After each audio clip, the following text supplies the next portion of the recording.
Insemmilkom dan huwa l-aġġornament tal-5:30.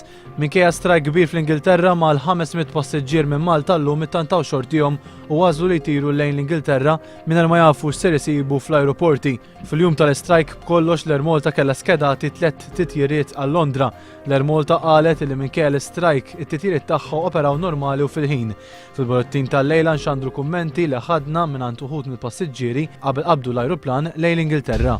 Aktar minn sena wara l-esplużjoni tal-Kamra tan-Nar fl-Arpawdex ġie pubblikat ir-rapport inkjesta li sar dwar l-inċidenti fil-Kmamar tan-Nar. Dwar l-inċidenti li seħħew is-sena li għaddiet, ir-rapport jeskludi għal kollox il-possibilità li setet kienet qed tintuża kimika ta' taħlit ta' kwalità inferjuri minflok jipponta subajh lejn in-nuqqas ta' għarfien xjentifiku minn min jaħdem in-nar. Intervista li kienet ippubblikata fil-gazzetta The Sunday Times fl-2007 tikkonferma li l-Prim Ministru Laurence Gonzi ilu konxu mit-teknoloġija tal-kumpanija Norveġiża Sargas mill-inqas 4 snin. Madankollu minkejja li t-teknoloġija użata minn Sargas twassal għal roħs fil-kontijiet u għal tnaqqis qawwi fit-tniġġis, il-Prim Ministru injora kollox il-pjani ta' din il-kumpanija. L-iżvilupp fil-mediċina wassal biex in-numru ta' amputazzjonijiet ta' saqajn f'Malta jonqos bi 33%. Dalgħodu fl-Isptar Mater Dei il-ġurnalisti setgħu isegwu operazzjoni li bħala qed isiru ħafna biex pazjenti ma jitilfux saqajhom f'każ ta' inċident jew problema oħra ta' saħħa.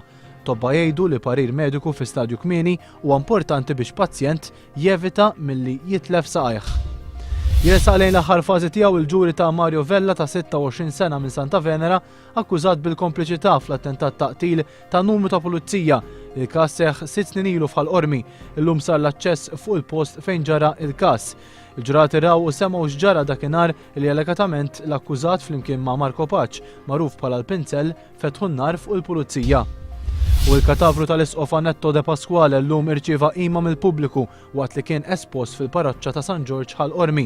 Il-ġisem bla ħajja tal-isqof ġie akkumpanjat b'kortejjew mir-residenza privata tiegħu fit-triq kbira sal-parroċċa ta' San George Martri fid-9 ta' filgħodu. Il-funeral tal-isqof Annetto De Pasquale isir għada ħamis fil-konkatedral ta' San Ġwan.